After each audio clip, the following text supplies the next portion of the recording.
இந்த டீயை வாரத்தில் 2 நாள் அல்லது 3 நாள் நீங்கள் எடுத்துக்கிட்டிங்கன்னா எப்போவுமே இளமையாக தான் தெரிவிங்க. முகம் நல்ல பொலிவாக இருக்கும். அதே மாதிரி 50 வயசுக்கு அப்புறம் தான் தலைமுடி நரைக்கவே ஆரம்பிக்கும். வணக்கம், வெல்கம் டு GardenNHealth. இன்றைக்கி நம்ம சங்குப்பூ டீ எப்படி ரெடி பண்ணுறது, சங்குப்பூ டீ எடுத்துக்கிறதுனால என்னென்ன பலன்கள் நம்மளுக்கு கிடைக்கும் அப்படின்னு தான் இந்த வீடியோவில் பார்க்க போகிறோம்.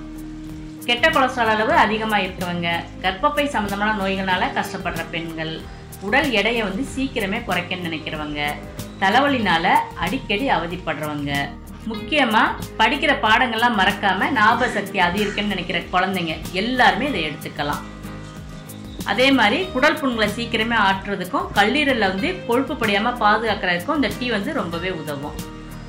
இந்த சங்குப்பூ டீ ரெடி பண்ணுறதுக்காக இன்றைக்கி நான் நம்ம டெரஸ் கார்டன்லேருந்து ஃப்ரெஷ்ஷாக நீலந்திர சங்குப்பூ பறித்து எடுத்து வச்சுருக்கேன். பூ இந்த மாதிரி ஃப்ரெஷ்ஷாகவும் எடுத்துக்கலாம், இல்லைன்னா கிடைக்கும் போது பறித்து காய வச்சும் பயன்படுத்தலாம். நான் பறித்து வச்சுருக்க பூ எல்லாத்தையுமே தண்ணியில் ஒரு தடவை நல்லா கழுவிட்டேன். இந்த பூவை மட்டும் இப்போ தனியாக அந்த காம்புலேருந்து இந்த மாதிரி பிரித்து எடுத்து வச்சுட்டேன்.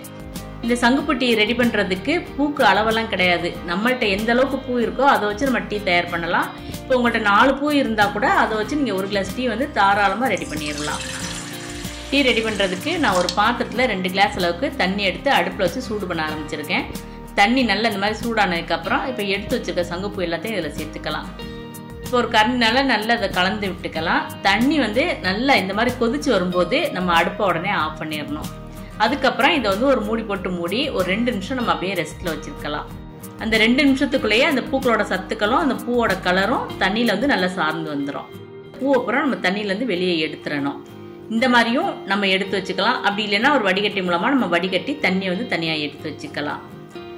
இந்த டீயை நம்ம இளம் சூட்டோட அப்படியே குடிக்கலாம். ஆனால் அதுக்கு எந்த ஒரு டேஸ்ட்டுமே இருக்காது.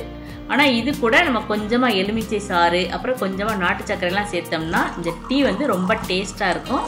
அதே சமயம் நம்ம இந்த டீயில் எலுமிச்சை சாறு சேர்க்கும் போது இந்த டீயோட கலர் மாதிரி பார்க்குறதுக்கு ரொம்ப அழகாக இருக்கும்.